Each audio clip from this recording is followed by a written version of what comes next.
Oke, bismillah. Assalamualaikum warahmatullahi wabarakatuh. Bismillah, teman-teman. Mari kita ngaji kembali. Baik, malam hari ini ya karena sesi terakhir yang agak istimewa menjelang bulan Ramadan, sengaja saya mengangkat tema falsafah puasa. Ini semoga teman-teman tidak membayangkan malam hari ini saya akan ceramah tentang keutamaan bulan Ramadan ya. Nanti insya Allah nanti ustadz-ustadz yang lain banyak. Kita membicarakan puasa di level filosofis.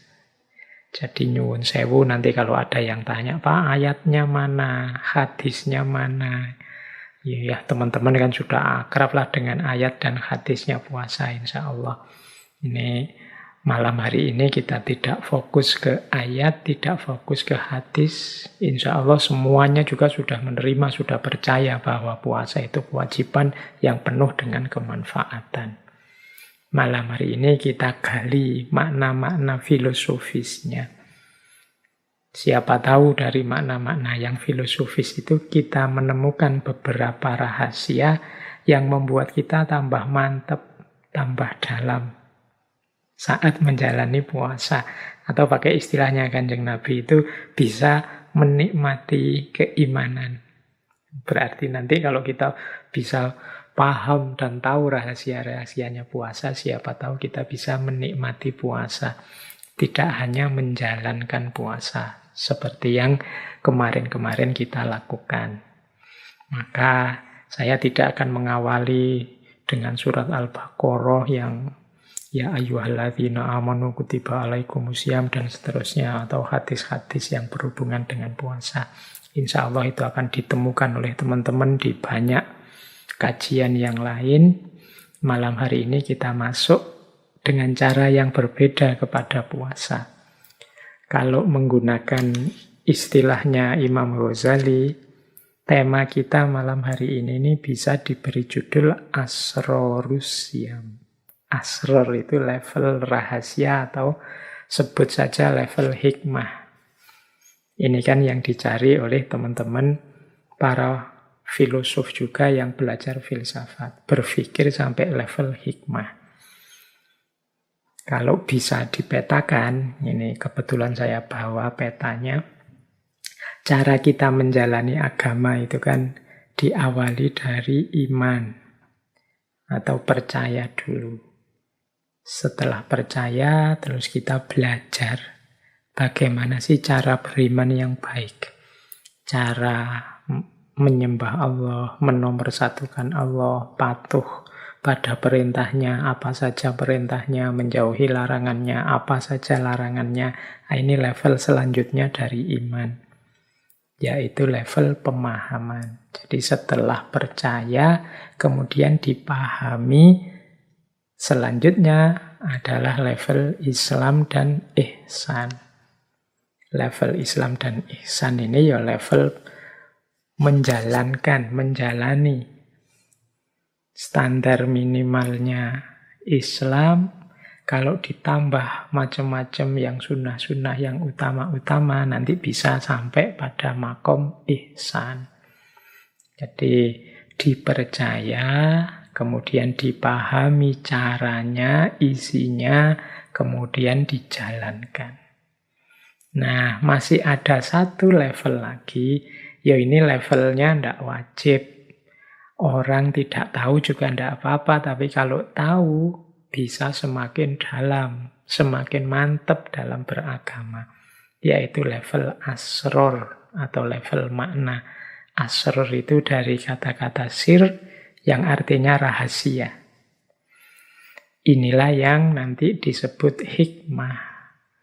Atau kadang juga kita menyebutnya dengan istilah falsafah. Makanya teman-teman yang belajar hukum Islam itu pasti kenal istilah falsafah tasyri' atau hikmatut tasyri'. Ini menyelami hukum syariat sampai level asror, sampai level makna-makna. Tidak sekedar diimani, dipercaya, dijalankan, tapi juga diungkap rahasia-rahasianya. Nah, ini makomnya namanya makom hikmah. Yang sifatnya memang tidak wajib. Tapi kalau kita bisa tembus sampai level hikmah ini, kalau bahasanya Al-Quran, wa may yu'tal hikmata faqad utiya khairan katsira. Barang siapa yang oleh Allah dianugerahi dengan hikmah, maka dia seperti diberi kebaikan yang banyak sekali. Nah, ini latihan pelan-pelan. Malam hari ini kita belajar puasa di level asror ini, di level hikmah. Ini seperti Imam Ghazali itu di awal kitab Ihya itu kan, bab-bab awal, rubuk-rubuk awal itu kan beliau membahas yang berhubungan dengan peribadatan diawali dengan kata-kata asror. Asrorut toharoh, asrorus sholah, asrorus siyam, asrorus zakah. Nah, ini maksudnya membahas tentang bersuci, tentang puasa, tentang zakat di level asror, di level hikmah, yang tidak sekedar menceritakan syarat rukunnya apa biar sah, tapi juga makna dan rahasia-rahasia di baliknya apa. Nah, malam hari ini kita mencoba seperti itu ya, meskipun semampu kita, sekuasa kita. Paling tidak semoga setelah ini kita tambah mantep bahwa ternyata puasa itu luar biasa. Untuk kepentingan diri kita dunia akhirat, untuk kepentingan masyarakat, bahkan untuk kepentingan zaman kita yang hari ini mungkin ada banyak keprihatinan-keprihatinan. Baik, ini malah melantur ke sana-sana ya. Kita mulai saja pembahasan kita tentang falsafah puasa. Kita kejar hikmah dan asrornya puasa. Semoga nanti kita tambah mantap. Puasa ini kan salah satu ibadah yang oleh Al-Quran terang-terangan disebut dijalankan oleh semua umat-umat terdahulu. Jadi, kalau teman-teman membaca lebih detail sejarahnya para nabi, itu hampir di setiap sejarahnya nabi ada kisah aktivitas atau amalan yang jenisnya puasa ini. Misalnya, kalau teman-teman membaca riwayat-riwayat atau buku-buku yang membahas ini, misalnya ada yang bilang bahwa Nabi Adam itu dulu puasa misalnya setiap hari Jumat. Ada juga riwayat Nabi Adam itu puasa tanggal 10 Muharram karena hari itu beliau bertemu dengan Ibu Hawa di bumi. Ada juga yang bilang Nabi Adam itu puasa 40 hari, 40 malam setiap tahun. Dan lain sebagainya. Nabi Nuh itu puasa selama beliau di atas perahu. Dan nanti setelah turun dari perahu ada riwayat juga beliau puasa 3 hari setiap bulannya. Nabi siapa lagi? Nabi Yakub. Nabi Yakub ini ayahnya Nabi Yusuf. Beliau sering puasa untuk keselamatan putra-putranya. Putranya sendiri Nabi Yusuf itu juga puasa sejak dalam sumur. Puasa saat di penjara, bahkan ada riwayat beliau ini puasa juga saat menjadi Menteri Perekonomian Mesir saat itu. Ada kalimat yang populer dari beliau, mengapa kok beliau masih puasa meskipun sudah jadi menteri? Jawabannya Nabi Yusuf, karena aku khawatir kalau aku kenyang, nanti aku lupa dengan kelaparannya, kondisi perutnya fakir miskin. Beliau ini kan menteri urusan ekonomi yang ngurusi kesejahteraannya rakyat. Maka terus beliau puasa biar beliau tidak lupa bahwa seperti ini loh rasanya lapar itu. Sehingga beliau semangat untuk membantu kaum fakir miskin. Apalagi posisi beliau ini Menteri Perekonomian. Ada lagi misalnya Nabi Yunus. Nabi Yunus ini beliau puasa saat ditelan oleh ikan hiu selama beberapa hari. Nabi Ayub puasa saat beliau menjalani ujian sakit. Nabi Musa ini menurut riwayat sebelum menerima wahyu ke Bukit Sinai, beliau ini puasa 40 hari, 40 malam. Nabi Dawud, kalau ini teman-teman kenal kan namanya puasa Dawud. 1 hari puasa, 1 hari berbuka. Dan mungkin banyak kisah-kisah para nabi, kisah-kisah umat terdahulu yang berpuasa. Dulu kita pernah juga membahas ini ketika saya membedah pandangannya Imam Ghazali tentang puasa. Mungkin bisa dicari rekaman sesi rahasia puasa Asrorus Saum yang menurut Imam Ghazali. Saya lupa berapa tahun yang lalu kita membahas itu. Nah, malam hari ini kita ambil tema-tema yang sedikit berbeda tentang puasa. Semoga setidaknya nambah wawasan kita. Mengapa kita harus puasa? Apa pentingnya puasa? Oke, bismillah. Kita mulai kajian kita. Yang pertama, kita kenali dulu bagaimana kita menjalani puasa ini, atau apa yang terjadi saat kita menjalani puasa. Jadi puasa itu ketika kita menjalaninya itu setidaknya terjadi 4 hal. Jadi ketika kita menjalankan puasa itu kita sedang menegakkan 4 hal secara sekaligus. Ini kalau pakai bahasa lain ya bisa kita sebut inilah nilai-nilainya puasa. Yang pertama apa? Kita sedang menegakkan nilai-nilai normativitas. Normatif itu ya nilai yang jadi norma, aturan, kewajiban.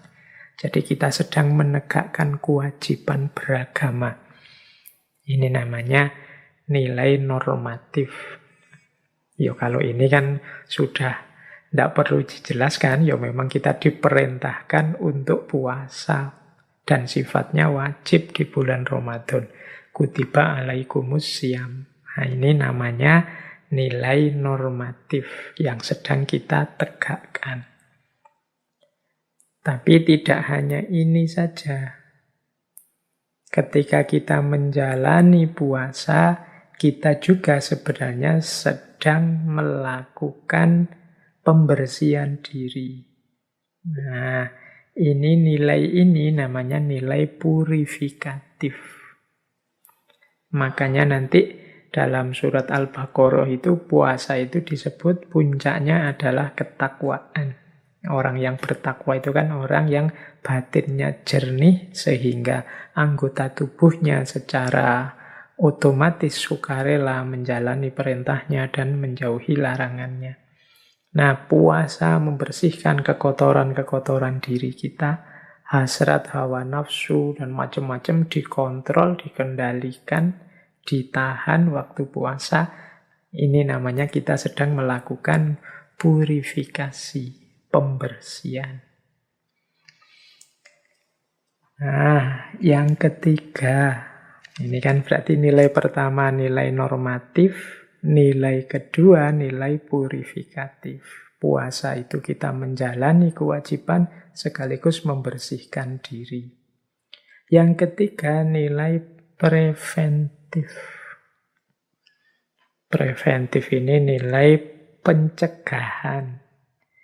Puasa ini dalam kehidupan kita, ini fungsinya semacam rem. Kita ini sepanjang tahun seperti orang lari, maka saat hadir bulan Ramadan ini saatnya kita mengendalikan diri sebentar. Kita ngerem sebentar. Ini fungsi preventif.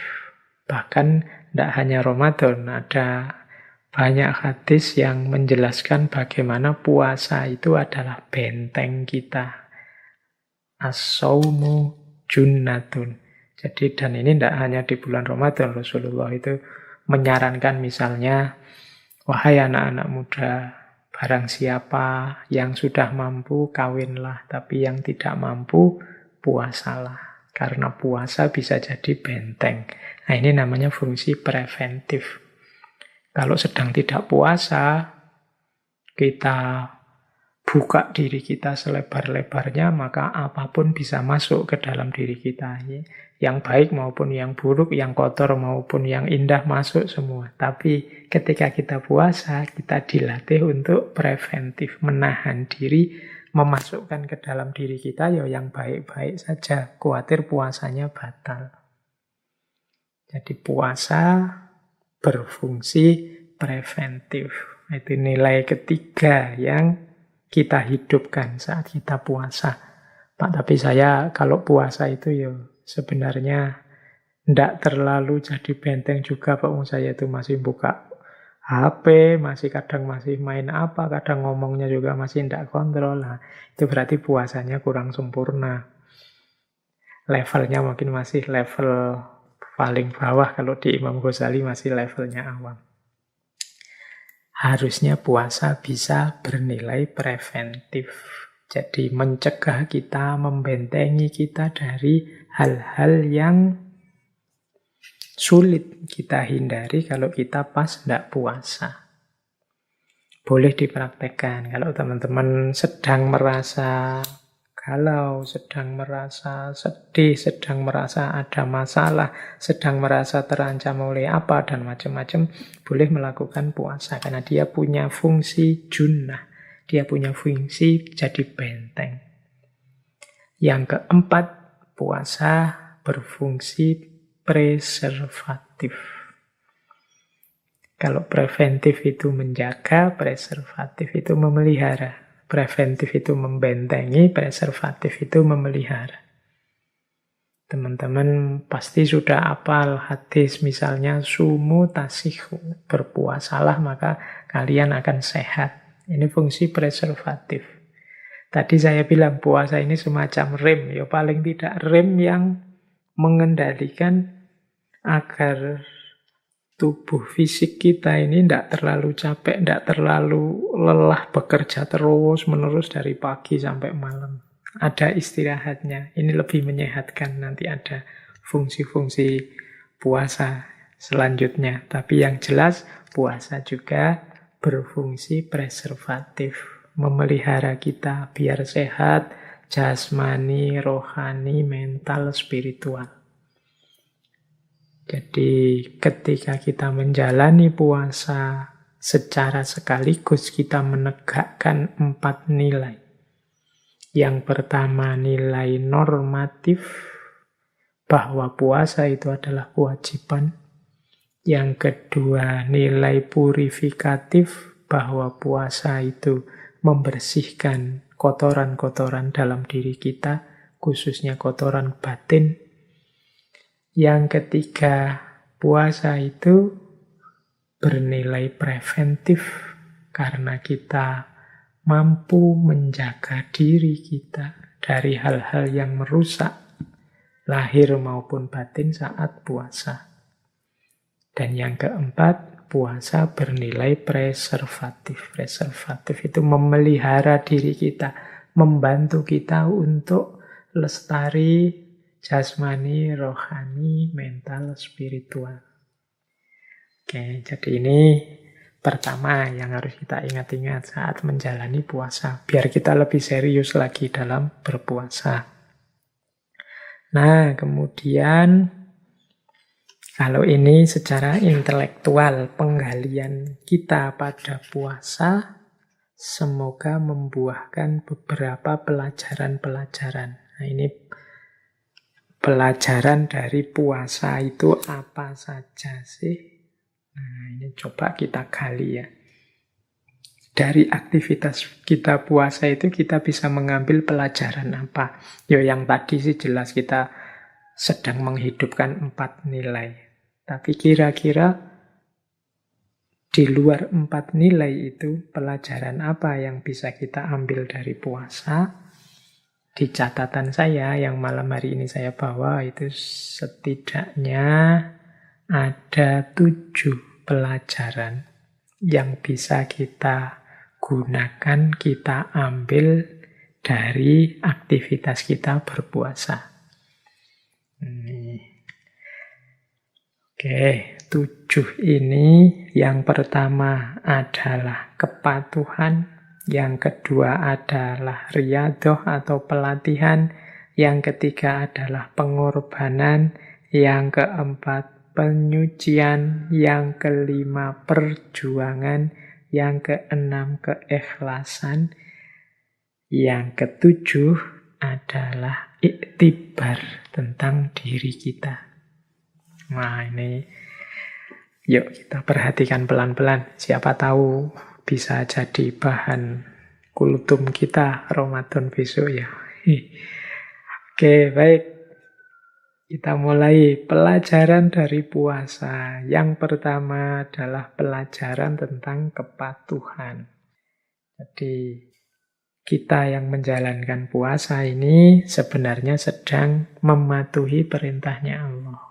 Jadi pelajaran pertama itu ya pelajaran tentang mode hidup kita di dunia sebagai seorang hamba yang harus patuh pada apapun perintah Allah. Jadi kita dengan menjalankan puasa bisa belajar seperti ini loh yang harusnya saya lakukan kalau Allah memerintahkan sesuatu.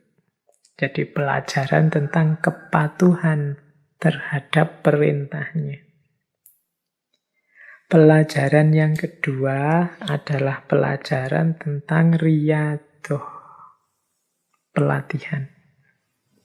Ya memang puasa ini manfaatnya banyak, cuma kan kita jalankan hanya 1 bulan. Lah 11 bulan yang lain bagaimana? Ya harusnya 11 bulan yang lain itu mengikuti tertib hidup kita yang terkendali di bulan puasa. Nah dari sini berarti puasa itu ternyata juga bernilai pelatihan, bernilai riyadhah, latihan. Saat puasa kita menahan diri agar tidak boros dalam makan, agar tidak melakukan hal-hal maksiat yang dilarang, dan lain sebagainya. Ini saat bulan Ramadan. Lah kalau di luar Ramadan, ya kalau bisa kita jalankan seperti saat kita puasa. Jadi menjaga jasmani, menjaga rohani, mengendalikan badan, mengendalikan batin. Sudah dimulai saat puasa, di luar puasa tinggal dilanjutkan saja. Berarti pelatihannya sukses, kalau bisa begitu. Kalau tidak, ya berarti Ramadan kita gagal nilai pelatihannya. Yang ketiga, selain kepatuhan, pelatihan, puasa juga mengajarkan kita berkorban. Puasa itu sebentuk pengorbanan. Kita itu punya uang, kalau makan sehari 3 kali aja, bahkan 4-5 kali mampu. Tapi kita mengorbankan keinginan kita demi keinginannya Allah. Maka kita tidak makan. Kita mengorbankan waktu kita demi menjalani puasa kepada Allah. Itu juga sejenis pengorbanan. Kita mengorbankan daya, upaya, tenaga kita di bulan Ramadan ini untuk Allah. Itu juga sejenis pengorbanan. Jadi pelajaran keempat, puasa mengajari kita untuk, pelajaran ketiga mengajari kita untuk berkorban. Yang keempat, puasa mengajarkan kita untuk mensucikan diri. Jadi puasa ini kan semacam bersih-bersih segala kotoran lahir maupun batin. Kita tidak menjejali diri kita dengan nafsu lahiriah maupun nafsu batiniah. 1 bulan saja diri kita terjaga, tidak kemasukan hal-hal yang kotor dan jelek, apalagi lahiriah kita puasa, insya Allah keluar dari bulan Ramadan, kita benar-benar ada di makom fitri, tersucikan. Jadi puasa bisa juga dimaknai sebagai aktivitas bersih-bersih, penyucian diri. Yang kelima, puasa juga pelajaran bagi kita untuk berjuang, berjihad, bahkan jihad yang paling berat, yaitu jihadun nafas, mengalahkan diri kita sendiri. Ini pelajaran yang kelima. Kalau ini ya teman-teman ngerti ya betapa puasa itu berat. Ingin makan tidak boleh, ingin ini tidak boleh, ingin itu tidak boleh. Mau buka-buka HP, khawatir nanti melihat yang begitu-begitu. Akhirnya dikurangi dan lain sebagainya. Itu kan perjuangan namanya. Yang keenam, puasa memberi kita pelajaran tentang ikhlas. Jadi ada pelajaran ikhlas dari puasa. Karena puasa ini kan bukan ibadah yang kelihatan orang. Kita puasa atau tidak puasa, nomor satu yang ngerti hanya diri kita sendiri. Kalau kita tidak puasa kemudian keluar ngaku puasa pun orang luar juga tidak ngerti. Jadi puasa itu mengajari kita ikhlas. Benar-benar semuanya untuk Allah saja. Tidak untuk manusia. Ini pelajaran untuk ikhlas. Untuk tidak pura-pura. Memang puasa ini tidak kelihatan, tapi aku persembahkan kepada Allah saja. Mungkin orang menganggap aku tidak puasa, wong mereka tidak tahu. Yang tahu hanya aku. Ini pelajaran keikhlasan. Yang terakhir, puasa itu dibaliknya terkandung pelajaran iktibar tentang kelemahan diri. Jadi puasa itu mau tidak mau dia mengajarkan pada kita betapa lemahnya diri ini, betapa terbatasnya diri ini. Tidak diisi makanan pagi sampai maghrib saja, itu rasanya sudah lemes, tidak kuat ngapa-ngapain. Nah, ini iktibar tentang kelemahan diri.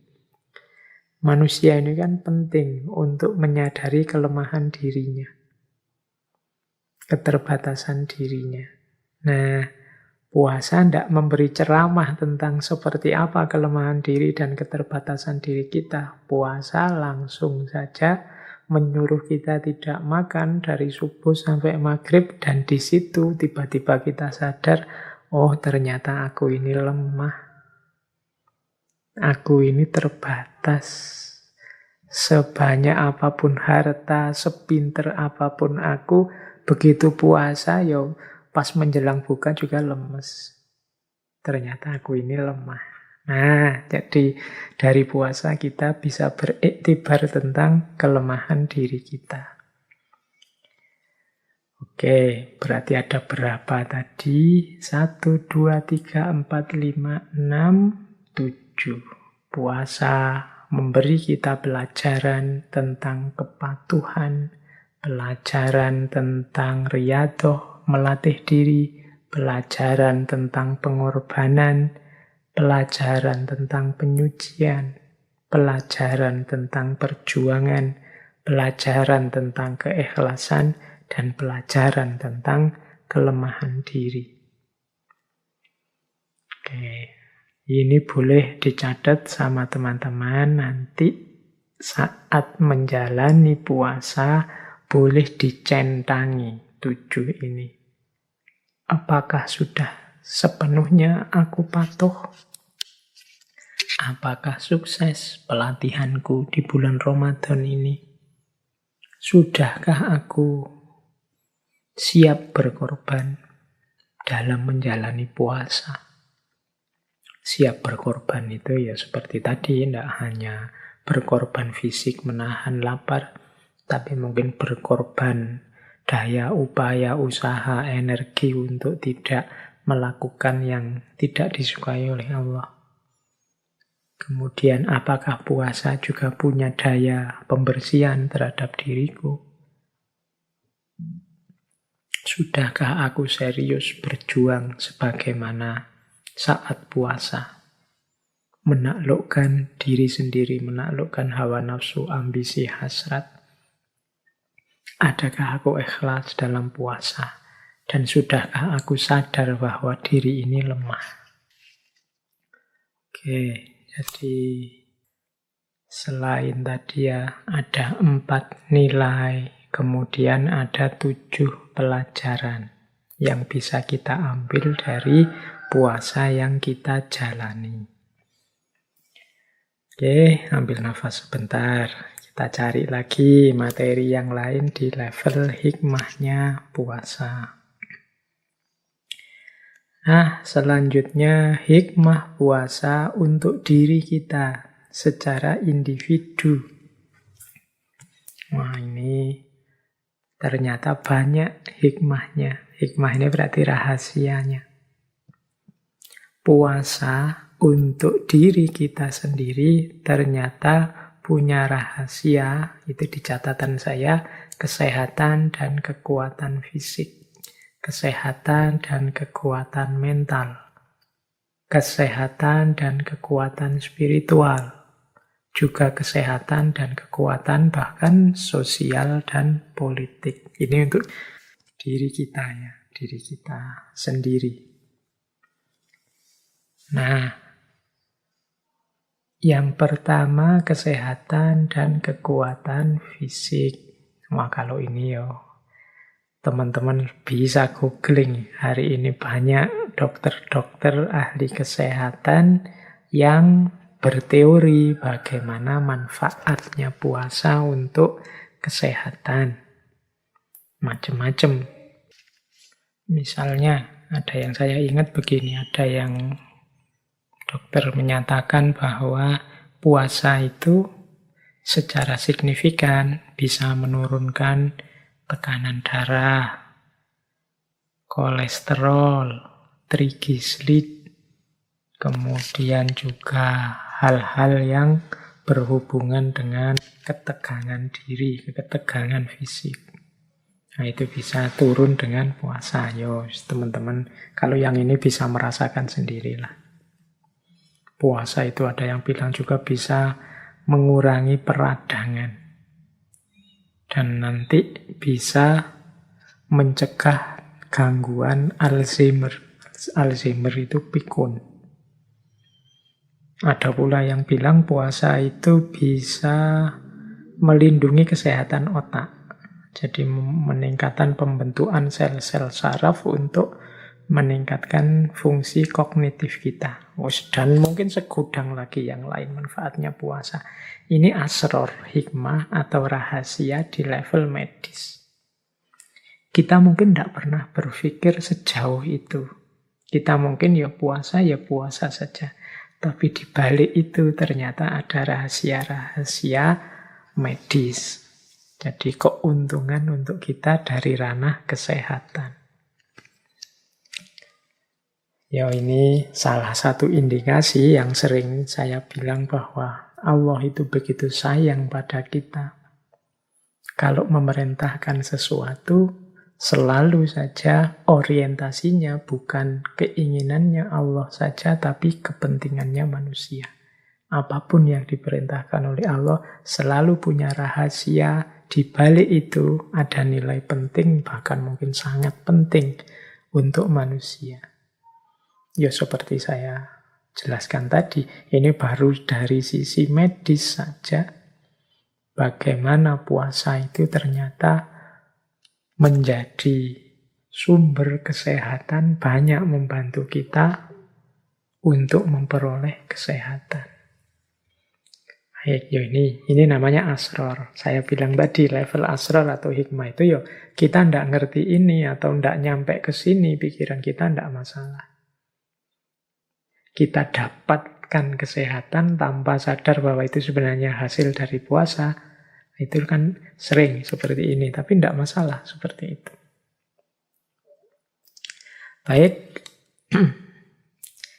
Selanjutnya, hikmahnya puasa dari level mental.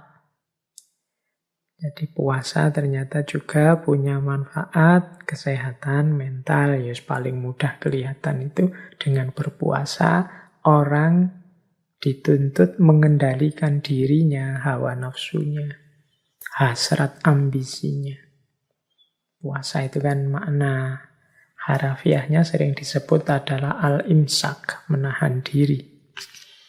Nah, menahan diri dari hal-hal yang dilarang oleh agama secara mental, seperti melampiaskan hawa nafsu tanpa batas, ambisi yang tak terkendali, iri, dengki, dan lain sebagainya. Ini kan kalau puasa harus kita kendalikan. Efeknya secara mental juga positif. Jadi dengan itu akhirnya kita bisa mengendalikan diri. Kalau bahasa saya sering itu kita akhirnya jadi punya rem. Nah, itu manfaat mentalnya. Yo, banyak sebenarnya. Kalau ini dijelaskan nanti bisa masuk ke ranah akhlak, ke ranah pengendalian diri dan pembersihan diri. Yang ini sangat bermanfaat untuk kesehatan mental kita. Apalagi hari ini zaman yang seperti di sesi teknologi kemarin itu kita yang serba terburu-buru, serba ingin segera sukses, serba dipepet kiri kanan, harus segera lulus, harus segera kawin, harus segera kaya, harus segera dapat pekerjaan, harus segera, semuanya harus segera.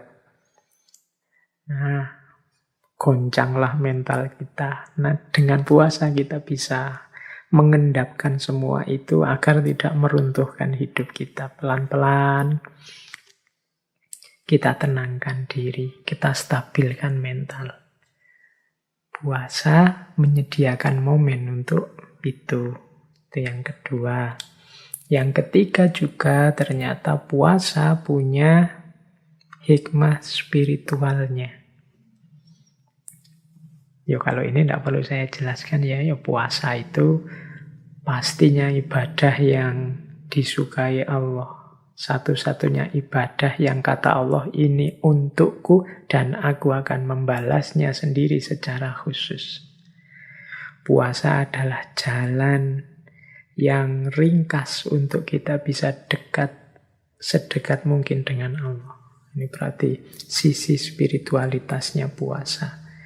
Meskipun kadang-kadang kita jarang memanfaatkan ini. Kita itu oleh Allah diberi banyak sekali momen yang kita bisa dekat, menyapa, berhubungan dengan Allah. Tapi tidak kita manfaatkan momen-momen itu sehingga berlalu begitu saja. Kita punya sholat, kita punya doa, kita punya puasa. Tapi sejauh mana momen-momen Allah memanggil kita, ingin dekat dengan kita, itu benar-benar kita manfaatkan untuk semakin dekat dengan Allah. Banyak kita yang hanya menjalankannya formalitas dan rutinitas saja. Ya termasuk puasa ini. Maka penting mari kita gali hikmah spiritualnya puasa. Semoga puasa kita semakin membuat kita tambah dekat kepada Allah.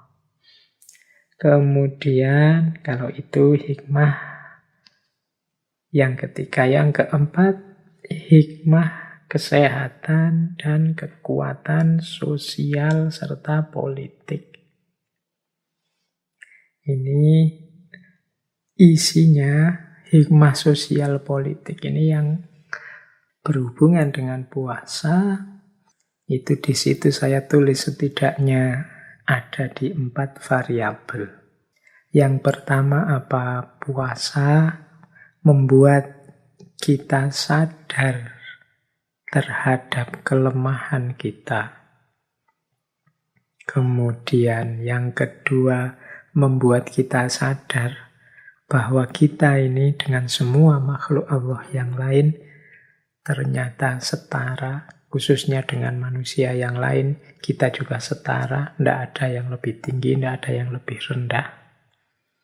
Kemudian juga kita sadar bahwa kita ini tidak bisa hidup sendiri. Kita ini saling membutuhkan dengan yang lain. Dan dari situ nanti muncul hikmah bahwa berarti harusnya kita bersama yang lain itu menghidupkan kasih sayang, saling mendukung, saling membantu. Ini menurut saya di antara hikmah sosialnya puasa itu. Dengan kita sadar bahwa kita ini lemah, ternyata saya itu tidak kuat. Misalnya puasa itu ditambah 2 jam saja bisa tambah puyeng aku, tambah teler aku. Kesadaran tentang betapa lemahnya diri. Kesadaran tentang kelemahan kita itu nantinya akan membuahkan kesadaran lanjutan bahwa yang lain kemungkinan juga begitu. Berarti orang-orang fakir miskin itu selama ini yang dirasakan. Ternyata aku tidak lebih hebat dibandingkan mereka. Aku yang selama ini merasa lebih tinggi, lebih jago dari mereka, ternyata tidak. Bahkan mungkin mereka lebih hebat. Betapa kuatnya mereka yang setiap hari menahan lapar, bahkan bisa berhari-hari. Kalau saya dan teman-teman ini kan puasa, masih ada harapan nanti buka puasa. Kalau mereka tidak ada jaminan, ada makanan untuk buka puasa. Nah, dari sini kemudian muncul kesetaraan. Jadi wawasan tentang aku dan manusia yang lain ini ternyata ya sama saja. Pandangan kesetaraan kemudian memunculkan wawasan bahwa aku tidak bisa hidup sendiri. Jadi ternyata aku ini ya makhluknya Allah yang lemah. Karena aku lemah, aku butuh yang lain. Manusia dan manusia yang lain harus saling mendukung, saling bekerja sama.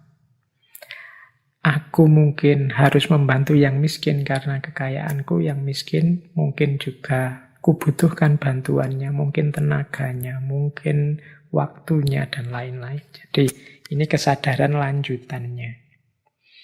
Pada akhirnya, puncaknya kesadaran sosial itu adalah kasih sayang. Rasa saling membutuhkan itu kan nanti pada akhirnya akan tumbuh jadi sayang dan cinta. Nah, ini rentetan logisnya bagaimana rahasia puasa itu sebagai perekat sosial. Nah, kalau yang politik bagaimana, Pak? Ini puasa juga, kalau teman-teman jeli melihat sejarah, ternyata punya kekuatan sosial dan kekuatan politik yang luar biasa. Contohnya politik misalnya, teman-teman mungkin masih ingat ya tokoh kita minggu lalu, Mahatma Gandhi. Malam hari ini mungkin sebentar kita bahas juga tentang beliau. Beliau juga punya pandangan khusus tentang puasa. Mahatma Gandhi ini yang dikenal dengan politik anti kekerasannya, beliau ini ketika berjuang melawan penjajahan penindasannya Inggris, strategi yang dilakukan itu puasa. Ada kisah beliau ini sampai puasa selama 21 hari. Ya 21 hari ya puasa. Kalau hari ini mungkin teman-teman menyebutnya mogok makan. Itu kan nama lain dari puasa sebenarnya.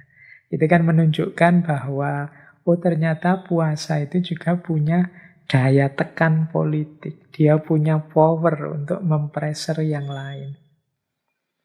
Ya, senjata ini digunakan karena mengasumsikan mereka yang sedang zalim, yang sedang menindas itu juga manusia.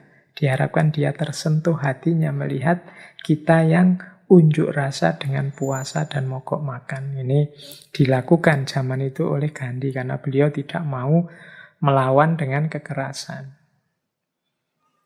Dia melawannya dengan diam dan puasa.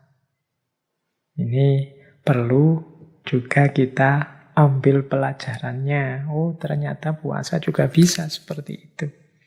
Atau teman-teman mungkin masih ingat Sumpah Palapanya Gajah Mada. Isinya sumpah itu kan sebenarnya Gajah Mada akan puasa. Ada yang bilang puasa tidak makan kelapa, ada yang bilang puasa mutih. Karena puasa mutih itu nama lain dari ngalopo. Nah, sumpahnya nanti dianggap sumpah, disebut sumpah palapa. Tapi intinya Gajah Mada tidak akan makan enak atau makan kelapa atau puasa mutih. Berarti puasa hanya makan putihan saja. Terus menerus sampai Nusantara bersatu di bawah Majapahit.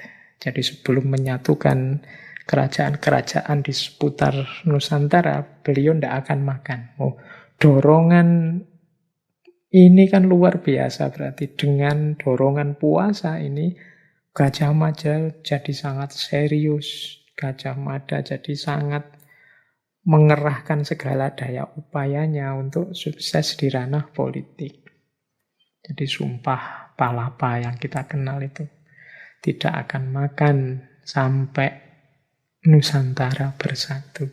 Ternyata puasa juga punya power, punya kekuatan politik.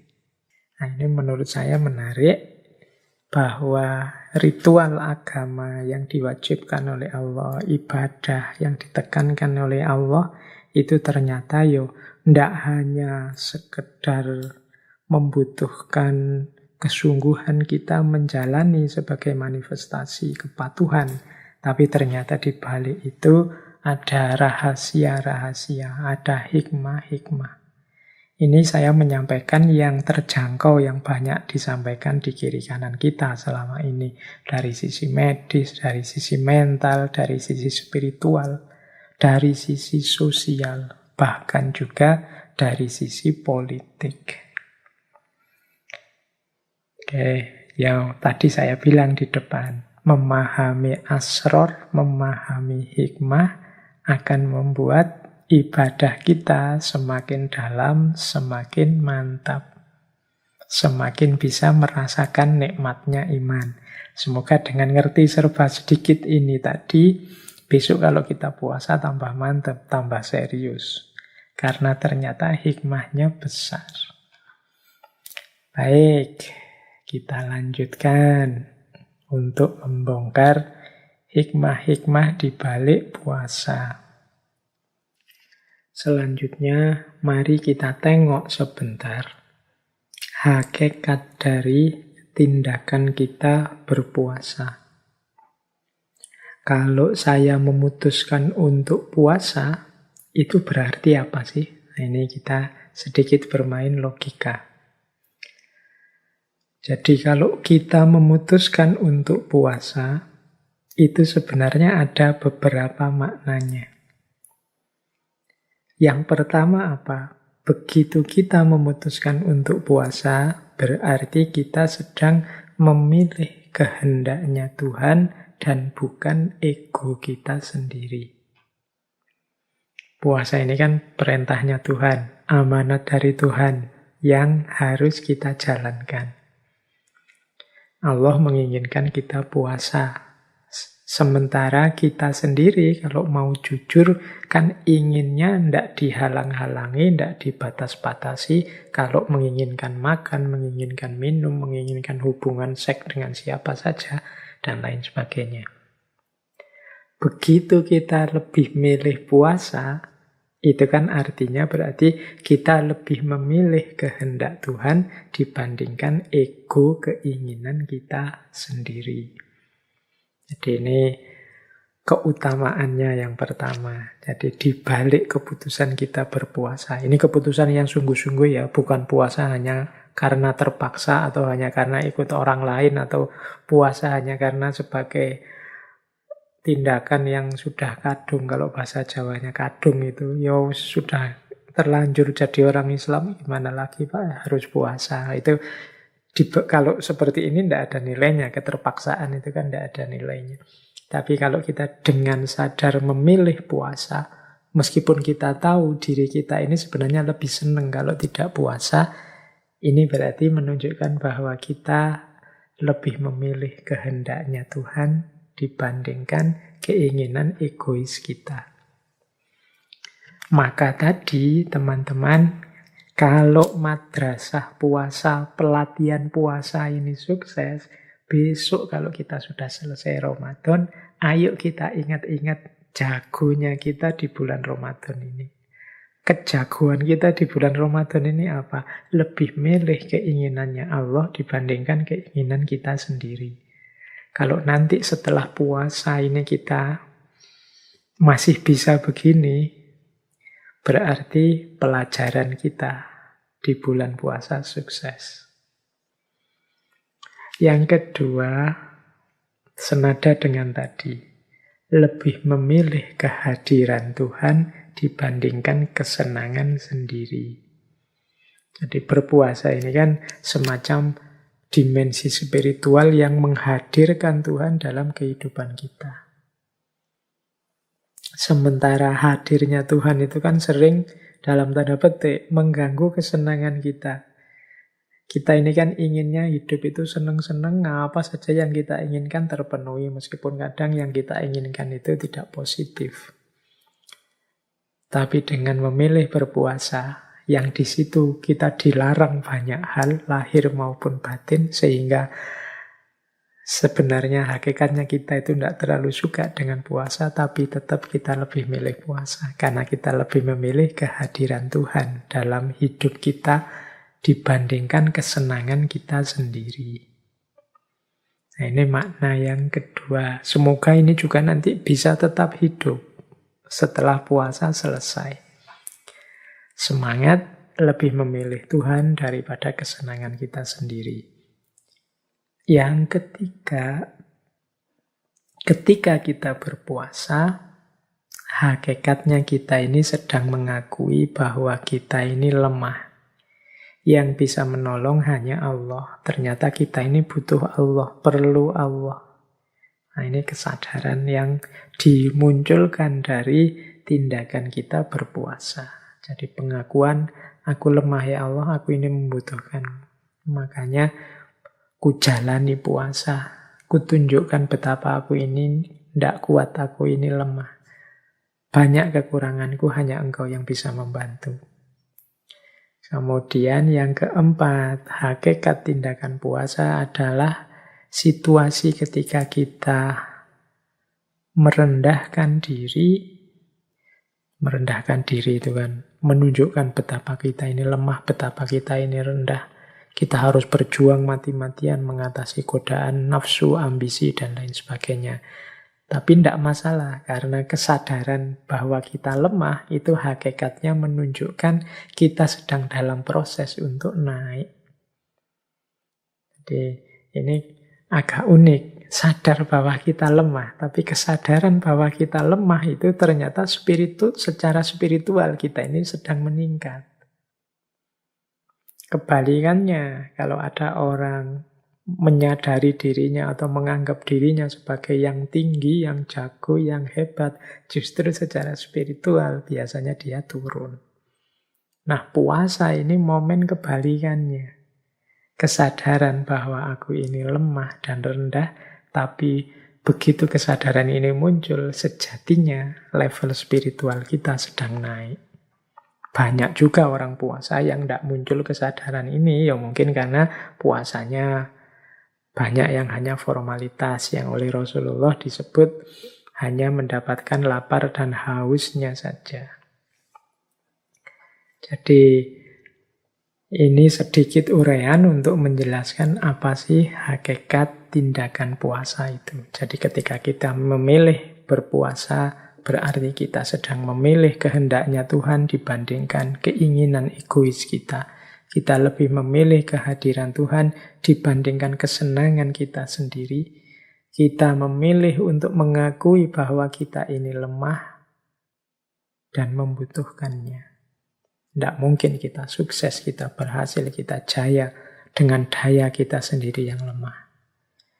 Dan dengan itu sebenarnya level spiritual kita sedang naik. Jadi kesadaran bahwa kita rendah sebaliknya menunjukkan spiritualitas kita yang sedang meningkat. Oke, nah sedikit-sedikit ya. Semoga teman-teman bisa menangkap ini. Saya tidak berani cepat-cepat, berpikirnya pelan-pelan. Khawatirnya ada yang meleset. Setelah ini mungkin agak dalam. Nah, disiapkan dulu ubur rampingnya. Kalau yang tadi sebenarnya masih naratif, masih sederhana, uraian yang saya jelaskan sebelum ini itu teman-teman bisa menemukannya di mana-mana. Nah, setelah ini kita mungkin agak ke yang lebih filosofis lagi tentang puasa. Baik, kalau tidak bisa ditangkap, misalnya susah dipahami, ya tidak apa-apa, didengarkan saja. Paling tidak teman-teman sudah dapat pahala dan ridhonya Allah dengan mengaji, dengan memperluas wawasan, mencari ilmu. Insya Allah, kalau memang Allah mengizinkan, ya nanti cahayanya masuk. Kalau tidak, ya kita berdoa semoga Allah ridho dan memberikan cahayanya. Baik teman-teman, sekarang kita mulai ya membahas yang lebih filosofis, lebih dalam tentang puasa. Nah, yang pertama, saya ingin menggalinya dari aspek the law of polarity. Hukum polaritas. Ini salah satu manifestasi hukum polaritas itu kalau teman-teman mungkin masih ingat adalah yin-yang. Jadi yin-yang itu kan satu hukum semesta yang menunjukkan bahwa segalanya berpasangan. Negatif dan positif berpasangan, hitam dan putih berpasangan, siang dan malam berpasangan, baik dan buruk berpasangan, saling melengkapi, saling menunjukkan eksistensinya. Kalau tidak ada baik, tidak akan ada buruk. Kalau tidak ada ringan, tidak akan ada berat, dan lain sebagainya. Itu kan namanya the law of polarity. Contohnya yin-yang. Nah, coba kita lihat puasa ini dari perspektif yin-yang tadi. Ada beberapa pasangan-pasangan, kombinasi-kombinasi situasi puasa yang itu menurut saya menunjukkan aspek yin dan yang. Yang pertama, coba kita perhatikan. Puasa itu perintah dari Allah. Tapi unik. Isinya perintah itu untuk tidak melakukan. Nah ya, perintah itu kan harusnya memerintahkan untuk melakukan sesuatu. Tapi khusus puasa, kita diperintahkan untuk tidak melakukan. Nah, ini kombinasi yin sama yang. Jadi kita diperintahkan untuk tidak melakukan. Jadi isinya puasa itu kan kita dilarang makan, dilarang minum, dilarang hubungan seksual, serba dilarang. Jadi ini menurut saya ini kombinasi yin yang. Kita diperintahkan untuk tidak melakukan. Perintah itu sifatnya positif, tapi tidak melakukan itu kan negatif. Jadi positif dan negatif yang combine jadi satu.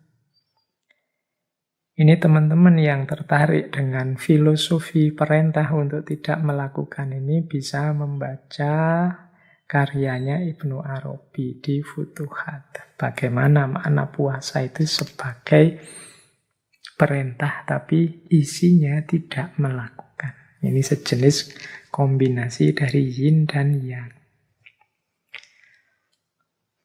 Polarity yang kedua. Puasa itu berkorban untuk memperoleh. Ini logika yang juga yin sama yang.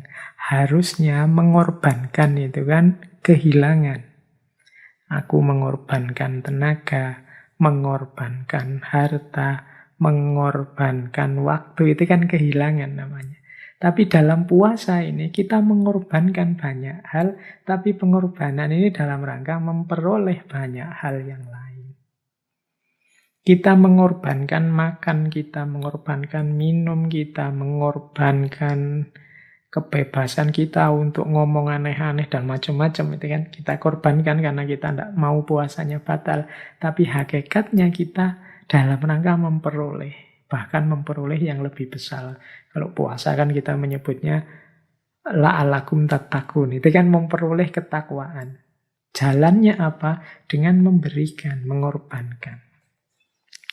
Nah, ini logika yin yang kedua. Jadi puasa itu mengorbankan untuk memperoleh. Ini kalau tadi kita bahas bagaimana puasa itu semacam pelatihan riyadhah, semacam sekolahan untuk kelanjutan kita di luar puasa, berarti mari kita pahami rumus-rumus ini. Misalnya rumus mengorbankan untuk memperoleh ini. Bagi teman-teman yang belajar logikanya orang bersedekah, berbagi dengan sesama, dan lain sebagainya. Itu kan ketika kita berbagi, memberikan ke orang lain, harusnya kita kehilangan banyak hal, tapi seringkali justru kita mendapat lebih banyak dari itu. Nah, ini logika yin yang mengorbankan untuk memperoleh banyak hal. Yang ketiga, ada logika dalam puasa yang jenisnya yin yang juga, yaitu menahan untuk menikmati. Ini unik ya. Ya contoh paling mudah, kita menahan diri ndak makan, ndak minum, ini kan menahan. Ya basa Jawane ngempet. Dalam rangka apa? Untuk bisa lebih menikmati.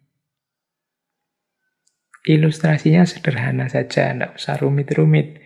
Yang makan tadi loh, itu kan kita tahan dari pagi, dari subuh sampai maghrib. Rasakan nanti bedanya makan siang dengan makan waktu maghrib buka puasa. Nikmatnya pasti beda. Ini sudah diramalkan oleh Rasulullah kan. Orang puasa itu nikmatnya dua. Satu nikmat buka puasa, yang satu nikmat waktu bertemu Allah. Nah, kita tahan makan itu ternyata pada akhirnya justru kita menemukan nikmatnya makan pada saat buka puasa. Kita bisa merasakan senikmat itu rasanya makanan saat buka karena sebelumnya sudah kita awali dengan puasa. Kalau tidak ada puasanya, kemungkinan besar nikmatnya makanan yang sama tidak akan sedalam itu. Jadi menahan untuk menikmati, itu dahsyatnya luar biasa. Ini rumus ini boleh dipakai di luar puasa nanti atau untuk hal lain di luar hal puasa. Menahan untuk menikmati. Ya teman-teman yang jomblo ini kan ya sedang puasa kan harusnya hari ini. Nabi juga menyarankan banyak-banyak puasa yang belum punya pasangan. Menahan.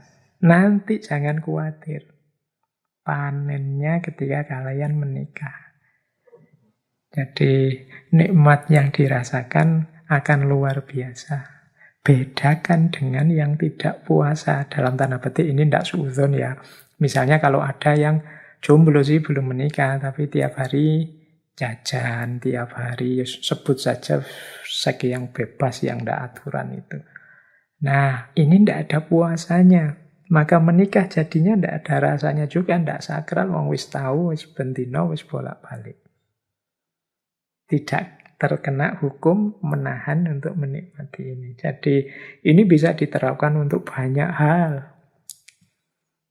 Dalam banyak hal kita itu memang butuh menahan. Orang Jawa itu pakai istilah tirakat. Kemuliaan hidup kita akan banyak ditentukan oleh kesanggupan kita menjalani tirakat-tirakat.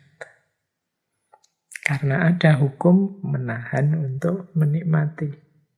Betapa indahnya Idul Fitri setelah 1 bulan kita menahan diri untuk tidak makan minum. Tapi yang tidak puasa sama sekali, rasanya pastinya hambar. Tidak terkena hukum menahan untuk menikmati. Nah, yang keempat, itu juga salah satu ilustrasi bagaimana hukum yin dan yang dalam puasa. Yang keempat, menyakiti. Ini menyakiti dalam tanda petik ya. Tapi tujuannya untuk menguatkan. Jadi kita ini kan dilatih pelan-pelan oleh puasa, agak sakit memang. Tapi pada akhirnya kita ini tangguh, kita kuat. Puasa hari pertama kita mungkin teler, puyeng. Tapi hari kedua sudah tinggal separuh puyengnya. Hari ketiga sudah tidak puyeng lagi. Lama-lama biasa. Semakin tangguh kita kan kuat. Kalau kemarin jam 8 belum sarapan aja rasanya ngelieng. Jam 12 sudah ribut, ingin mau ke warung mana, mau traktiran di mana. Tapi ketika kita puasa, kita kuat, kita lebih tangguh. Jadi di balik puasa ada logika, sakit sedikit tapi dia menguatkan. Jadi menyakiti dalam tanda petik tapi hasilnya kekuatan. Dalam hidup ini kan juga berlaku hukum ini. Misalnya para olahragawan, itu kan dia harus serius berlatih kalau ingin berprestasi. Semakin dia berlatih, semakin kuat. Berlatih ini kan sakit. Tidak enak, capek, tapi hasilnya kuat. Teman-teman yang tidak senang olahraga, mungkin olahraga itu kan mungkin ya bikin capek, bikin badan sakit semua, dan lain sebagainya. Tapi jangan lupa, dengan olahraga justru kita jadi lebih tangguh. Jadi meningkatkan kekuatan diri kita. Ini diajarkan dalam puasa. Sedikit sakit, tapi hasilnya kita akan jadi lebih tangguh, lebih kuat. Ini hukum ini penting dalam kehidupan kita nanti, tidak hanya dalam puasa. Menahan untuk menikmati, mengorbankan untuk memperoleh, menyakiti untuk menguatkan. Nah, yang kelima dan keenam, ini menarik. Kemanusiaan untuk kehambaan, tapi juga sebaliknya, kehambaan untuk kemanusiaan. Jadi ini juga semacam yin yang. Jadi puasa ini kan ketetapan Allah, dari Allah untuk manusia. Tapi sebenarnya dia tidak bernilai hanya untuk kehambaan, maksudnya nilainya hanya Allah hanya ingin melihat kita patuh apa enggak, selesai. Tapi di balik puasa ada kemanfaatan besar untuk manusia. Jadi ketika kita puasa, itu adalah bentuk kehambaan kita. Karena kita patuh pada Allah, tapi jangan lupa, begitu kita puasa, ada sangat banyak manfaat kemanusiaan. Jadi, ya manfaat kemanusiaan tadi saya jelaskan di depan tadi, individual, sosial, bahkan politik, itu kan manfaat kemanusiaan. Padahal awalnya ya dasarnya kehambaan kita.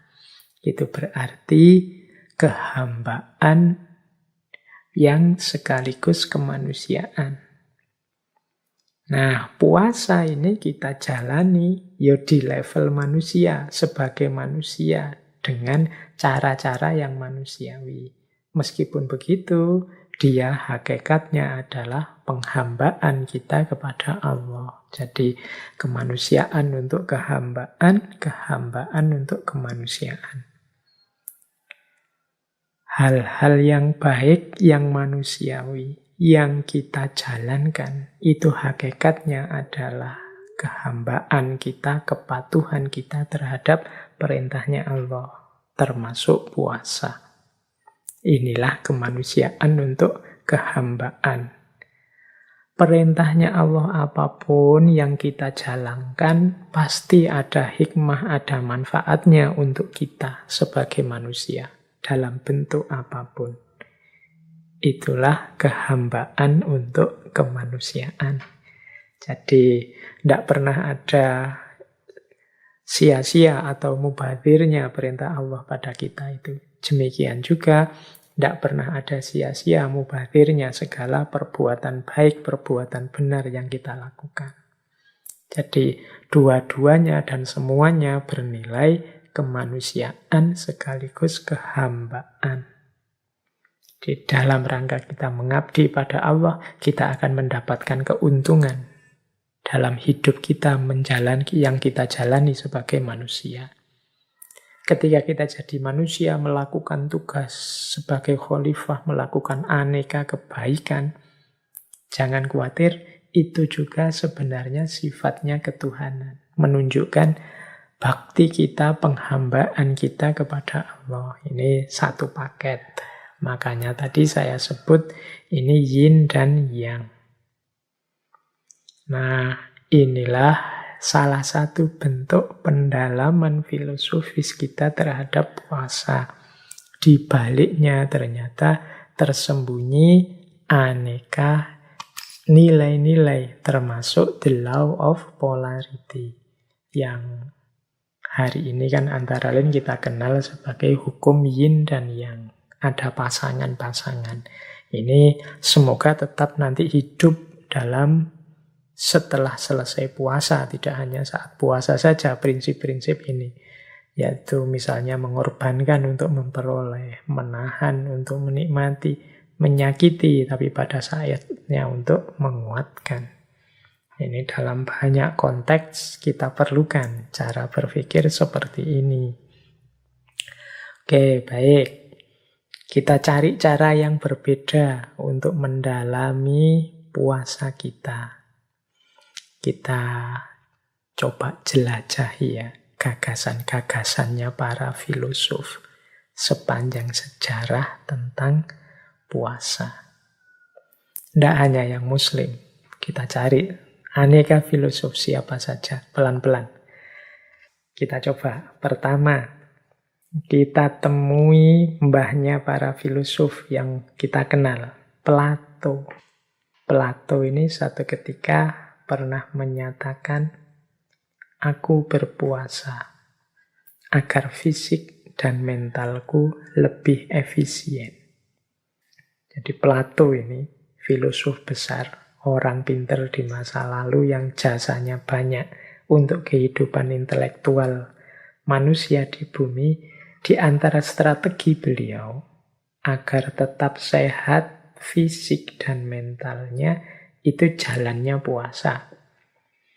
Ya meskipun zaman Plato pastinya surat Al-Baqarah itu belum turun. Tapi kan ya kama kutiba alal ladzina min qablikum. Umat-umat terdahulu ternyata juga puasa. Kata Plato, mental dan fisik itu sehat kalau aku puasa. Dia jadi lebih efisien. Ini berarti teman-teman juga yang merasa mentalnya sedang drop, terganggu, ada banyak masalah, boleh diobati dengan puasa. Ada lagi kalimat agak panjang ini dari filosof abad tengah, dari tradisi skolastik, Santo Agustinus.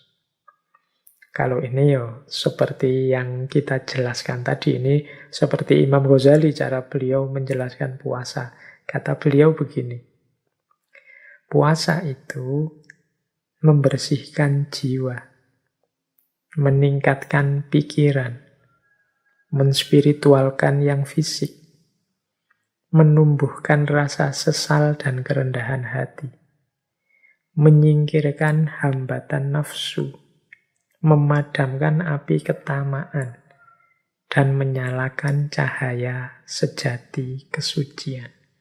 Wah, ini manfaatnya lengkap ya. Lahir, batin, spiritual. Pikiran jadi jernih, jiwa jadi bersih. Yang fisik jadi spiritual. Mengapa yang fisik jadi spiritual? Ya, saat puasa diri kita ini kan kita ajak menspiritual. Kita ajak fokus pada Allah saja. Nah, namanya menspiritual, mengikuti kehendaknya Allah, menghadirkan Allah dalam diri, ini namanya menspiritualkan yang fisik. Kemudian menumbuhkan kerendahan hati, menyingkirkan, menyisihkan hawa nafsu, yang kalau di kita kan diilustrasikan dengan setan-setan itu tangannya diborgol. Kenapa? Karena puasa itu membuat hawa nafsu kita tersingkir. Memadamkan api ketamaan, kemudian menyalakan cahaya kesucian dalam diri kita. Ini Agustinus. Ada lagi ini filosof Dante Alighieri. Beliau ini yang nulis novel populer sekali. Ceritanya sangat kontroversial yang judulnya Komedi Ketuhanan, Divina Commedia. Dante ini dalam novel itu ada satu kalimat yang menurut saya menarik. Kata beliau, puasa memiliki kekuatan yang lebih dahsyat dibandingkan kesedihan. Nah, ini bisa diuraikan panjang, ini boleh pakai ilustrasinya Mahatma Gandhi tadi dengan perjuangannya dan lain sebagainya. Jadi puasa itu punya power, tidak sekedar sifatnya pasif, meskipun isinya serba tidak. Tapi puasa lebih dahsyat dibandingkan kesedihan. Orang kalau sedih itu kan kadang-kadang melakukan hal-hal yang mungkin tidak terfikir sebelumnya. Tapi puasa punya kekuatan lebih dahsyat dari itu. Paling tidak orang sedih itu kalau kecenderungannya tidak terkontrol sehingga kadang-kadang melakukan hal yang nanti disesali. Sementara orang puasa itu diawali dari kontrol diri. Sama-sama powerful tapi puasa lebih dahsyat dibandingkan kesedihan. Kemudian ada juga kalimat dari Paracelsus. Paracelsus ini dokter, astrolog, ahli okultisme, ahli kimia, kelahiran Swiss. Ini ya lebih populer ilmu pengobatannya beliau yang luar biasa. Katanya Paracelsus, puasa adalah pengobatan terbaik. Dia adalah physician, dokter yang ada dalam diri kita.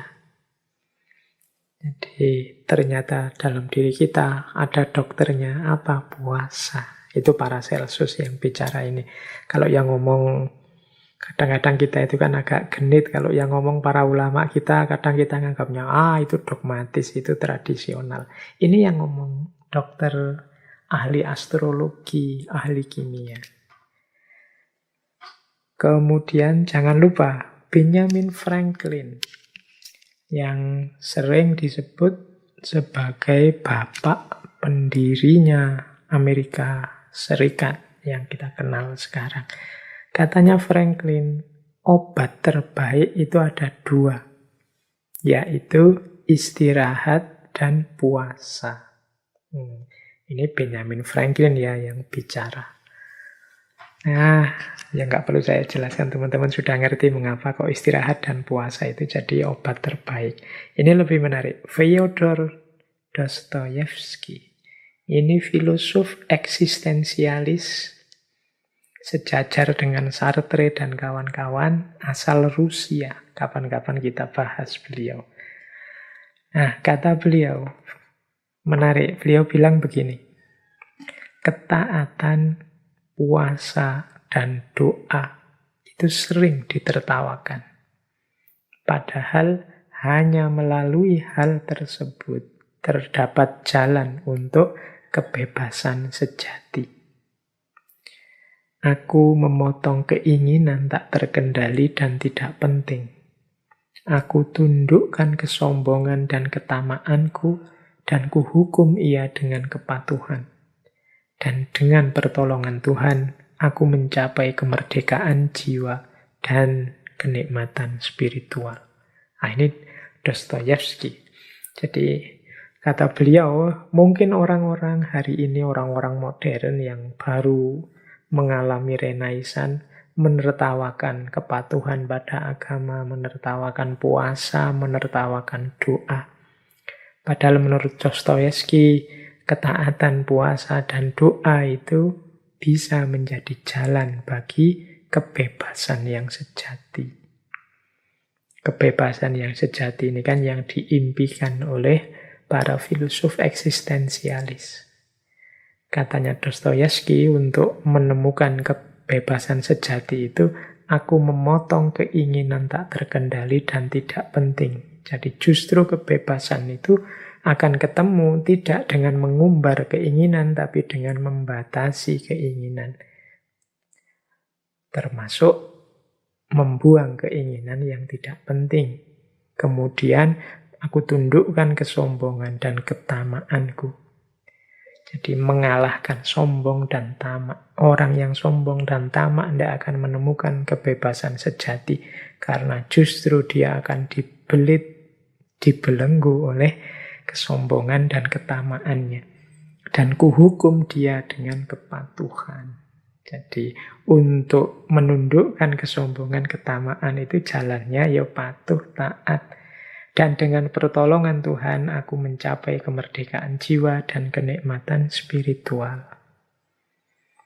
Nah, ini Fyodor Dostoyevsky. Ada lagi Hermann Hesse.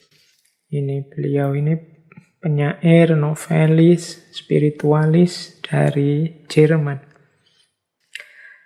Beliau mengatakan begini. Setiap orang dapat melakukan keajaiban. Setiap orang dapat mencapai tujuannya. Kalau ia mampu berpikir, kalau ia mampu menunggu, dan kalau ia mampu berpuasa. Ini pendapatnya Hermann Hesse. Kalau kita ingin melakukan hal-hal luar biasa, jalannya cuma 3. Bisa berpikir, siap menunggu, dan mau berpuasa. Nah, berpikir berarti ya jangan pasif. Daya gunakan akal budimu. Mau menunggu berarti mau mengikuti prosesnya. Tidak ada keajaiban, kesuksesan, keberhasilan yang instan. Dan mau berpuasa. Berarti siap susah, siap berkorban, siap menghindari ini, tidak melakukan ini, itu, dan lain sebagainya. Nah, ini Hermann Hesse. Oh, ini para intelektual besar ternyata juga menyarankan puasa. Apalagi tokoh kita minggu lalu, Mahatma Gandhi. Ini saya bawa beberapa quotes dari Mahatma Gandhi yang berhubungan dengan puasa. Misalnya ini, agamaku mengajarkan kepadaku bahwa kapanpun muncul tekanan yang tak dapat disingkirkan sendiri, seseorang harus berpuasa dan berdoa. Jadi ini sarannya Gandhi. Dia bilang agamaku, karena beliau agamanya Hindu. Ternyata memang tradisi puasa itu ada di semua agama dan juga ada di semua umat masa lalu. Katanya Gandhi, agamaku mengajarkan kalau ada tekanan, mungkin teman-teman sedang stres apa, galau apa, punya problem apa, yang tidak bisa disingkirkan sendiri. Jalannya apa? Ya berpuasa dan berdoa. Jadi ini kalimat dari Mahatma Gandhi. Masih banyak kalimat-kalimat yang lain dari beliau, tapi kapan-kapan saja kita bahas per tokoh, masing-masing tokoh ini kita bahas panjang lebar bagaimana pandangannya tentang puasa. Baik, kita lanjutkan. Tadi sudah ya, para tokoh-tokoh intelektual dari luar Islam. Sekarang coba kita tengok serba sedikit tokoh-tokoh Muslim. Bagaimana pendapat para intelektual kita juga tentang puasa.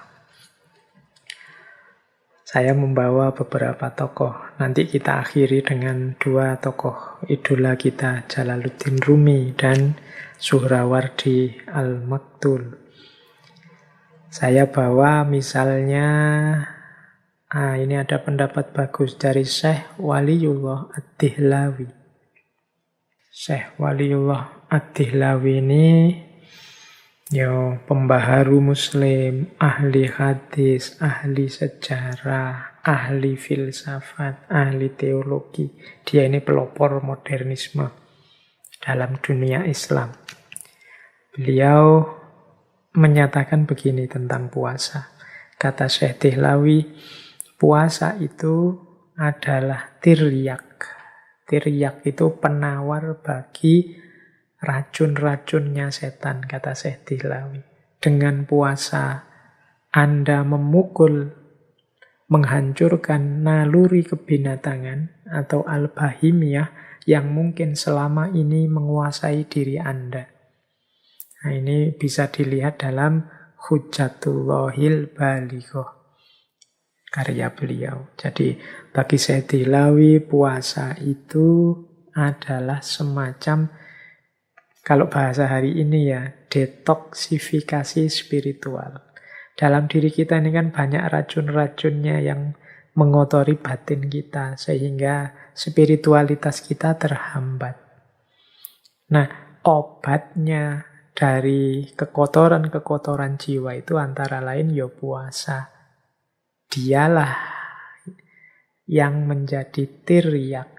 Tiryak itu penawar dari karat-karat, racun-racun, kotor-kotor yang ada dalam diri kita. Jadi ketika kita sedang puasa, terjadi detoksifikasi spiritual.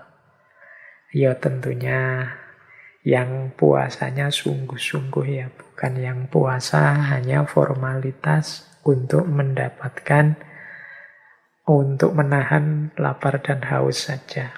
Nah, ini Syekh Waliyullah Dehlawi. Boleh saya tambahi lagi, misalnya ini ada pendapat dari Syekh Abdul Wahab Asy-Sya'rani. Nah, ini teman-teman pesantren pasti kenal dengan beliau ini. Syekh Abdul Wahab Asy-Sya'rani ini biasanya disebut Imam Sya'rani. Sufi besar, dianggap wali kutub juga pada zamannya.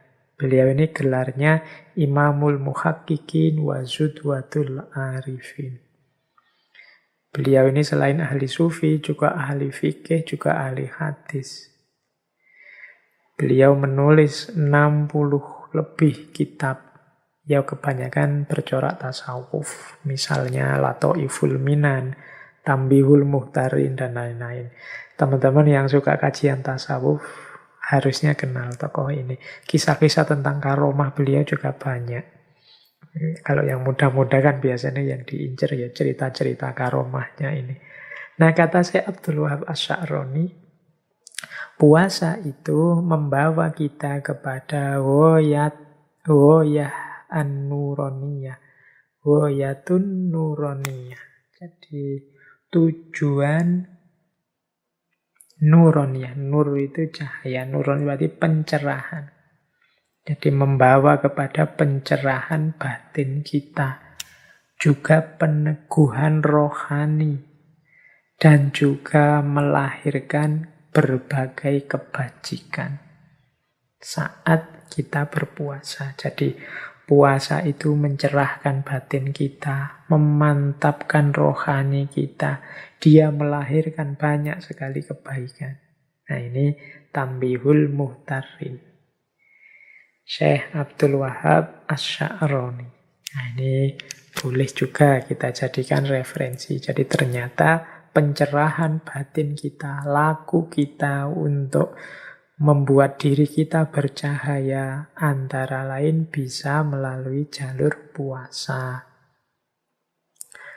Boleh juga, ini ada quotes yang populer sekali dari tokoh intelektual muslim. Kalau ini modern. Thoriq Ramadan. Beliau ini filosof, penulis, akademisi. Asalnya dari Swiss. Cucu dari Imam Hasan al-Banna, pendiri Ikhwanul Muslimin. Beliau ini profesor di Fakultas Teologi Universitas Oxford. Jadi, ini kalau ini beliau intelektual kontemporer. Beliau punya pandangan begini. Filosofi puasa mengundang kita untuk mengenali diri kita sendiri, menguasai diri kita sendiri, dan mendisiplinkan diri kita sendiri menjadi lebih baik. Juga untuk membebaskan diri kita sendiri. Berpuasa berarti mengenali ketergantungan-ketergantungan kita dan membebaskan kita darinya. Oh, ini kalimatnya ada diri kita sendiri banyak. Ayo kita cermati ya tadi. Yang pertama, puasa itu berarti punya manfaat mengenali diri. Diri kita yang lemah, banyak kekurangan, banyak ketidaktepatan. Kalau sudah mampu mengenali diri, kita menguasai diri kita sendiri. Kita ini kan dalam hidup kita sehari-hari sering tidak menguasai diri kita sendiri. Nah, saat puasa ini kita kuasai benar diri kita. Kita ini kan seringkali diombang-ambingkan oleh hawa nafsu, oleh ambisi, macam-macam. Kita tidak menguasai. Nah, ketika puasa kita kuasai diri kita sekarang. Ini tidak boleh, itu tidak boleh, dan sebagainya. Yang ketiga, mendisiplinkan diri kita. Jadi, puasa itu kan paling kelihatan latihan disiplinnya. Kapan boleh makan, kapan tidak boleh makan. Kapan harus sahur, kapan harus buka, kapan waktunya habis, dan lain sebagainya. Disiplin. Kemudian juga pembebasan diri. Jadi, puasa membuat kita sadar hakikat diri kita sehingga kita bisa membebaskan diri kita dari ketergantungan-ketergantungan di luar diri kita dan hanya bergantung pada Allah saja. Nah, ini pandangannya Thoriq Ramadan. Puasa membuat kita kenal diri, membuat kita menguasai diri, mendisiplinkan diri, dan membebaskan diri. Baik, saya lanjutkan. Waktunya masih 20 menit ya. Kurang lebih. Kita lihat sekarang. Pandangan, ini tokoh yang sering dan pernah kita bahas. Yaitu beliau dari tradisi filosof muslim iluminatif Suhrawardi Al-Maktul. Yang terkenal dengan filsafat isyroknya. Dengan quotes-nya yang populer sekali. Engkau hanya kaca, bukan cahaya. Nah, manfaat puasa ini menurut Syekh Suhrawardi adalah mempersiapkan jiwa.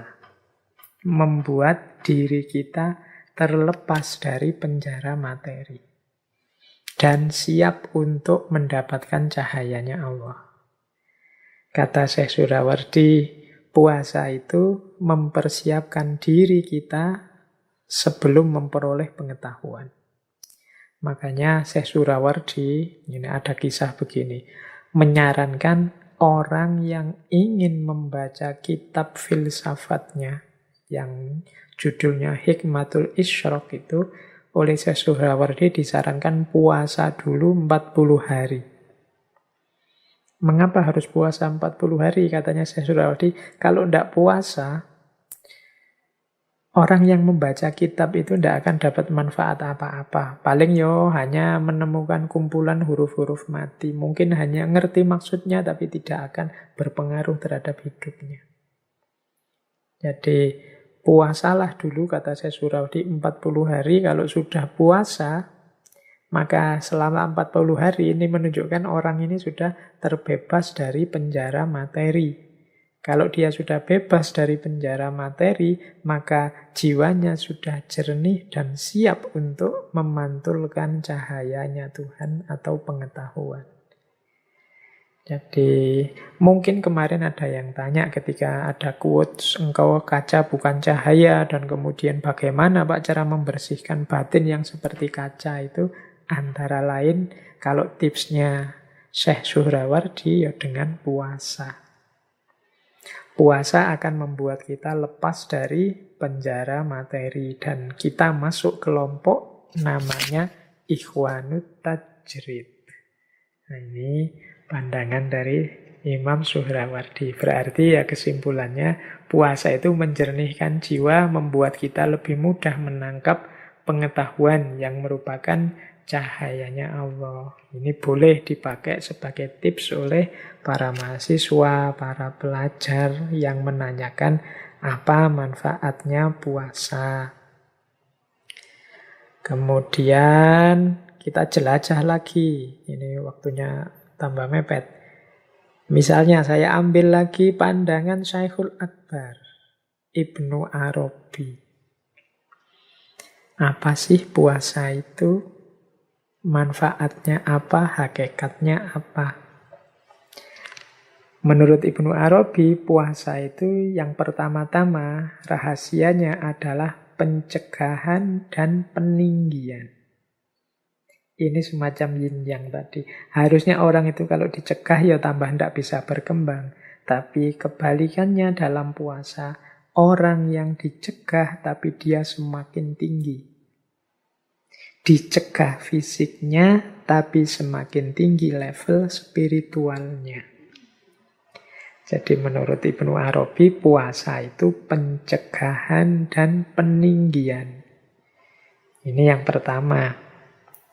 Yang kedua, puasa itu rahasianya adalah tiada tindakan. Tidak melakukan apa-apa. Ini yang saya jelaskan di depan tadi ya, bahwa uniknya puasa itu dia perintah, tapi perintah untuk tidak melakukan. Biasanya perintah itu kan perintah untuk melakukan sesuatu. Tapi ini unik, perintah untuk tidak melakukan. Jadi rahasia kedua puasa menurut Ibnu Arabi adalah tiada tindakan, tidak melakukan apa-apa. Harusnya di era pandemi seperti sekarang ini, puasa kita bisa lebih berkualitas. Karena kita tidak banyak disibukkan oleh kegiatan-kegiatan di luar rumah. Bisa meminimalkan tindakan-tindakan yang bisa membatalkan puasa, khususnya secara batin. Karena hakikatnya puasa, kita akan menemukan rahasia puasa dalam tidak melakukan apa-apa. Ya tidak melakukan apa-apa itu maksudnya tidak makan, tidak minum, tidak berhubungan seks, tidak, dan lain sebagainya. Yang ketiga, puasa adalah penafian keserupaan. Nah ini menarik istilahnya penafian keserupaan. Puasa ini akan menegaskan tauhid kita. Akan menegaskan pengagungan kita kepada Allah. Semakin menunjukkan inilah bedanya aku manusia yang lemah dengan Allah yang maha kuasa, maha segalanya. Jadi menafikan keserupaan kita yang makhluk dengan Khalik. Jadi ada unsur kesadaran bahwa aku dan Khalik ini ternyata jauh. Khalik itu tidak butuh apa-apa, sementara aku butuh dia. Nah ini hakikat dari puasa yang ketiga. Menafikan keserupaan. Yang keempat, puasa adalah manifestasi dari sifat as-somadiyah. Ini dan al-haq sebagai tebusannya. Nah ini agak pelan-pelan menjelaskannya.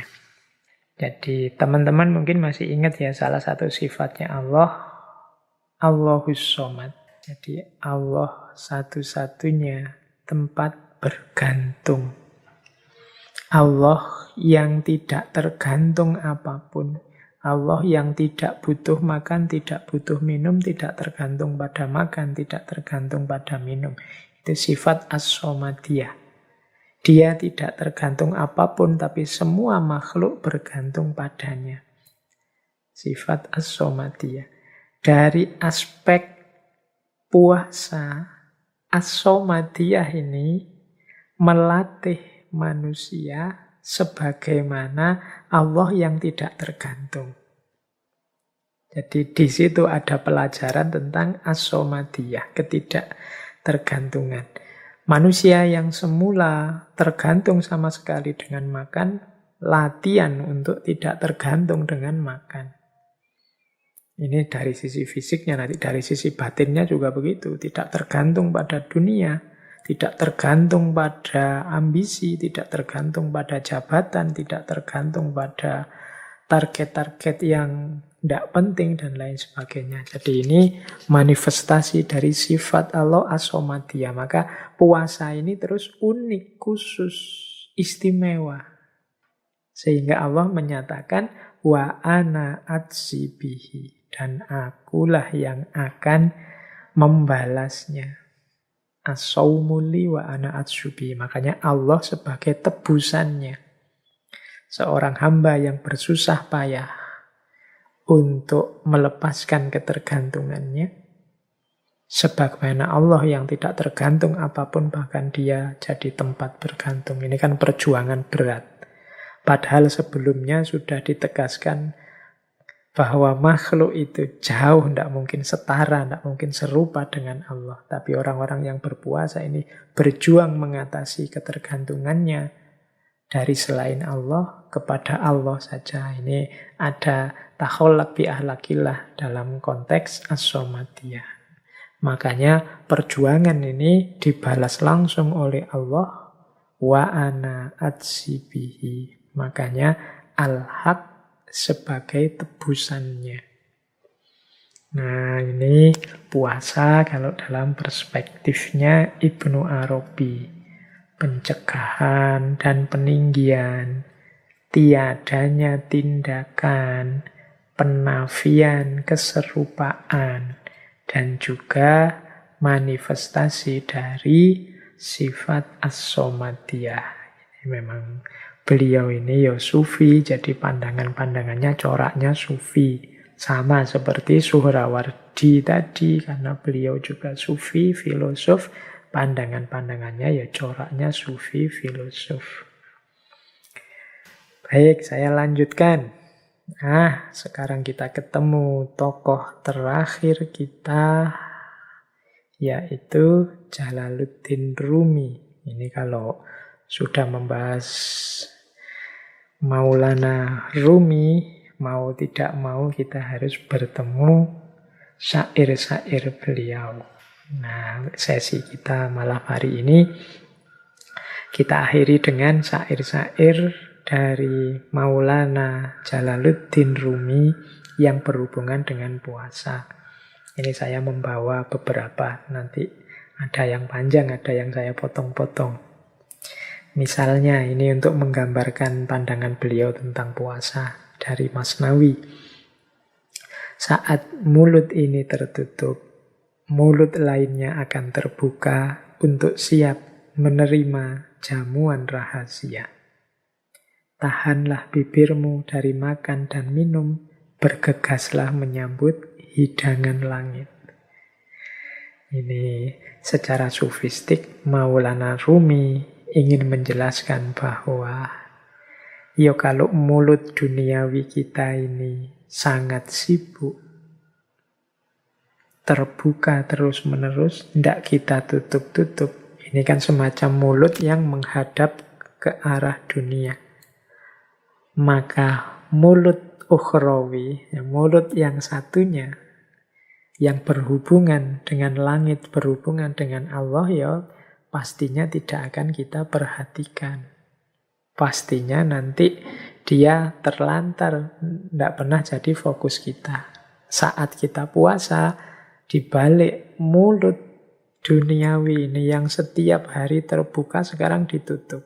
Saatnya bibir dan mulut ukhrawi terbuka menyambut hidangan dari langit. Jadi menyambut hadirnya Allah, menyambut hadirnya kebaikan, kebajikan, kebenaran dari langit yang selama ini sering tidak kita perhatikan karena kita terlalu sibuk mencari makanan untuk mulut duniawi kita. Nah, ini salah satu syair beliau. Ada juga syair ini dari Diwani Syams. Beliau bilang begini, meski ragamu akan memucat sebab puasa, namun jiwamu akan melembut bagai sutra. Pintu-pintu langit akan terbuka. Yusuf menjadi pemimpin Mesir yang dicintai sebab ia bersabar dalam sumur gelap tak terperi. Nah, jadi ini membicarakan lagi hikmah-hikmahnya puasa. Meskipun membuat kita tambah kurus, tambah pucat, ragamu memucat sebab puasa, tapi jiwamu tambah lembut seperti sutra. Kemudian spiritualitasmu juga meningkat karena pintu-pintu langit terbuka. Keberhasilan apapun yang ingin engkau capai pastinya membutuhkan kesiapanmu untuk berpuasa. Yusuf menjadi pemimpin Mesir yang dicintai sebab ia bersabar dalam sumur gelap tak terperi. Ini pelajaran juga seperti saya bilang tadi ya, puasa itu mungkin sakit tapi dia menguatkan, membawa pada keberhasilan. Ini juga disampaikan oleh Maulana Rumi. Baik, terakhir kita tutup dengan syair panjang beliau yang menjelaskan tentang puasa. Ini saya tidak mungkin menjelaskan detail isinya ini, tapi didengarkan saja, kita nikmati saja apa kata beliau dalam syairnya yang berhubungan dengan puasa. Kata beliau begini, ada kebahagiaan rahasia bersama perut yang kosong. Kita cuma alat musik kecapi, tak lebih, tak kurang. Ketika kotak suara penuh, maka musik pun hilang. Bakar habis segala yang mengisi kepala dan perut dengan menahan lapar. Maka setiap saat irama baru akan keluar dari api kelaparan yang nyala berkobar. Ketika hijab habis terbakar, keperkasaan baru akan membuatmu melejit berlari, mendaki setiap anak tangga di depanmu yang digelar. Jadilah kosong, lalu merataplah, seperti indahnya ratapan bambu seruling yang ditiup pembuatnya. Lebih kosong lagi, jadilah bambu yang menjadi pena, lalu tulislah banyak rahasianya. Ketika makan dan minum memenuhimu, iblis duduk di singgasana tempat jiwamu semestinya duduk, bagai sebuah berhala dari logam yang duduk di tengah Ka'bah. Tetapi ketika engkau berpuasa menahan lapar, sifat-sifat baik mengerunimu bagai para sahabat yang ingin membantu. Puasa adalah cincin Sulaiman. Jangan melepasnya demi segelintir kepalsuan hingga engkau hilang kekuasaan. Namun andai pun engkau telah melakukannya hingga seluruh kemampuan dan kekuatanmu hilang, berpuasalah. Mereka akan datang lagi kepadamu bagai pasukan yang muncul begitu saja dari tanah dengan bendera dan panji-panji yang berkibar megah. Sebuah meja akan diturunkan dari langit ke dalam tenda puasamu. Meja makan Isa Al-Masih. Berharaplah memperolehnya karena meja ini dipenuhi hidangan lain yang jauh lebih baik dari sekedar sop kaldu sayuran. Ini kalimatnya panjang, tapi tidak harus kita pahami detail, kita dengarkan, kita rasakan saja. Insya Allah kita bisa menangkap apa yang dimaksud oleh Maulana Rumi.